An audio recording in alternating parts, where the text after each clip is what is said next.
देखिए, यहाँ पे जो आज रखा गया था माइनॉरिटी डिफेंस फोरम की डिफेंस कमेटी की जानिब से वक्फ के एक्ट के हवाले से जो मसाजिद मसाजिद को जो परेशानियाँ आती हैं और डॉक्यूमेंटेशन सबसे इंपॉर्टेंट चीज़, तकारीर वगैरह तो होती रहेगी, लेकिन डॉक्यूमेंटेशन किस तरह से करेक्ट कर सकते हैं और जो भी गवर्नमेंट्स के रूल्स एंड रेगुलेशंस है उनको किस तरह से फॉलो करके उनके जो है कंप्लायंस किए जा सकते हैं, उसके लिए यहाँ पे आज प्रोग्राम रखा गया था। सर, आपके सामने कौन कौन सी परेशानियां यहाँ पे लोगों ने बताई एक और आपने उसका हल क्या बताया और ये करना क्यों जरूरी है?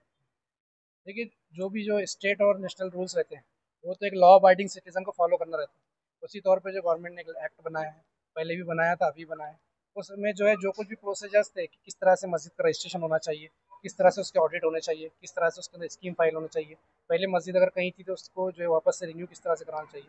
तो उस हवाले से बहुत से लोगों के सवाल थे और बहुत से लोगों के जो है कुछ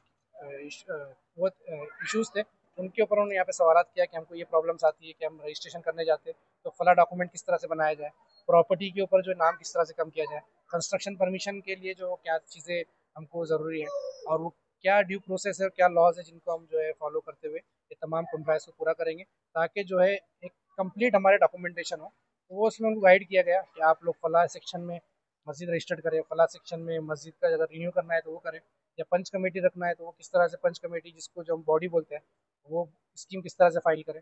और अगर आपको जो है नेम ऑन प्रॉपर्टी कार्ड और 7/12 किस तरह से करेक्शन करना है, उसके प्रोसेस समझाया गया कि गवर्नमेंट ने किस तरह की बेनिफिट्स और बेनिफिशियल जीआर निकाले हैं जिसका हम यूटिलाइज करके उसमें जो नाम को करेक्शन कर सकते हैं। आज माइनॉरिटी डिफेंस कमेटी की जानिब से उर्दू घर में वक्फ हेल्प सेंटर का इफ्तिताह हुआ। कल से हज कमेटी कुदवाई रोड पर रोजाना 2 बजे से 5 बजे तक वक्फ हेल्प सेंटर का डेस्क टेबल लगेगा और वहाँ पर मसाजिद, मदरसे, कब्रस्तान, दरगाहें, इनके जो भी कानूनी और टेक्निकल मसले हैं उसको किस तरीके से हल किया जाए और क्या डॉक्यूमेंट लगना चाहिए, मस्जिदों मदरसों के पास क्या है, आगे क्या होना चाहिए, इसकी मालूमात दी जाएंगी, उनकी फाइल बना के दी जाएंगी। बाकायदा एक फाइल बनाई गई है, उसमें क्या क्या लगने वाला है वो उनको दिया जाएगा। हमारा मकसद ये है कि आने वाले वक्त में मसला खड़ा हो जाए, उसके बाद कुछ करना उससे बेहतर ये है कि आज से ही हम इज्तिमाई तौर पर इसका हल निकालें और सारे मामलात क्लियर कर लें, क्योंकि आप देख रहे हो कि फिरका परस्त सरकार है। बिला वजह की छोटी छोटी बातों को लेकर बड़ा मसला खड़ा कर दिया जाता है। जन्म दाखिले का मामला आपके सामने है। ऐसे कई मसाइल मालेगांव शहर में आप मीडिया वाले और पूरे शहर के सामने हैं। अभी तक जो मसले आए हैं ये इनफिरादी है। पहले से तैयारी इसलिए करने की ज़रूरत है कि अब जो मसला है वो इज्तिमाई होगा। मस्जिद न मेरा घर है, न वकील साहब का है, न कन्वीनर आसिफ शेख साहब का है, ये अल्लाह का घर है और उसकी हिफाजत और उसके ताल्लुक से पहले से हमें सब कुछ जानकारी हो, ये हमारा फर्ज है। इसीलिए हमने ये आज कोशिश की है और जो नोटिस मसाजिद को इंफॉर्मेशन के नाम पर दी जा रही है 9 पेज की 12 पेज की, जिसमें तमाम ही जानकारी मांगी जा रही है, कई मसाजिद को दी गई है, कई लोगों को फ़ोन किया जा रहा है, कई लोगों को मुस्तकबिल में दी जाएंगी, उसकी भी मदद वहाँ पर वक्फ हेल्प सेंटर के टेबल पर की जाएंगी। हम वहाँ पर वकील भी बैठाने वाले हैं कि इंफॉर्मेशन सही ढंग से दी जाए, ऐसी कोई इंफॉर्मेशन हमारे पास से ना चली जाए जिसकी वजह से मुस्तकबिल में कोई मसला खड़ा हो। तो कानूनी तौर पर लाउड स्पीकर की अजान के सवाल पर उन्होंने मालूमात मांगी है, रजिस्ट्रेशन है कि नहीं है इसकी मालूमात मांगी है, इमाम से लेके ट्रस्टीज की, यानी तमाम ही चीज़ों की मालूमात मांगी है। मालेगांव शहर में जो आवाज़ का मामला है, ये कमर्शियल और रेसिडेंशियल ये अलग अलग हिसाब से आवाज़ का कायदा बना हुआ है। मालेगांव कई ऐसे हिस्से हैं जो कमर्शियल और रेसिडेंशियल जोन मिक्स है, तो वहाँ के ताल्लुक से हमें क्या इन्फॉर्मेशन देना है,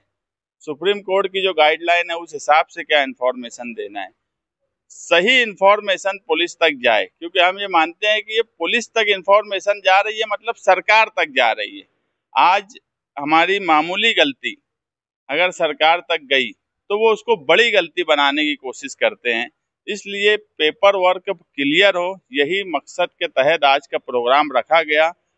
मालेगांव शहर के तमाम ही मसलक की जमातें, उनके जिम्मेदारान सभी लोग हाजिर थे। जो लोग नहीं आ पाए उन मसाजिद, उन जमात के लोगों से, माइनॉरिटी डिफेंस कमेटी की तरफ से, आसिफ शेख साहब की जानिब से, मेरी जानिब से हम बोलेंगे कि जो हेल्प डेस्क जो शुरू हो रहा है आप इसमें भरपूर फ़ायदा उठाइए। जब भी हमारी ज़रूरत पड़ेगी हम माइनॉरिटी डिफेंस कमेटी मालेगांव शहरियान के साथ इस मसले पर हर वक्त खड़े हैं। मगर अब जिम्मेदारी जो है पहले ही मसाजिद के ट्रस्टीज, उनके जिम्मेदारान की है कि वो आएं और अपने पेपर वर्क अगर क्लियर भी है तो आप एक बार चेक करा लीजिए, देख लीजिए, और अगर उसमें कोई मसला है तो हमारे लोग ये भी हर 15 दिन में वहाँ हज कमेटी कुदवाई रोड पर आएंगे इंशाअल्लाह और लोगों की मदद करेंगे। हमारा एक ही मकसद है, इसमें कोई सियासी कामकाज करने का सियासी कोई मतलब नहीं है। ये कौम मिल्लत का सवाल है। इत्तेहाद के साथ शहरियान के तमाम ही शहर की जमातें, तमाम ही मसलक के लोग इत्तेहाद के साथ कामकाज करें, यही हमारी कोशिश है। देखो मसला सुलगता नहीं है, मसला बनाया जा रहा है। हर जगह अजान अपने बराबर हिसाब किताब से होती है। मैं वही बात बोला कि हम जो इन्फॉर्मेशन भर के देने की बात जो बोल रहे हैं कि यहाँ से देंगे, इसीलिए हम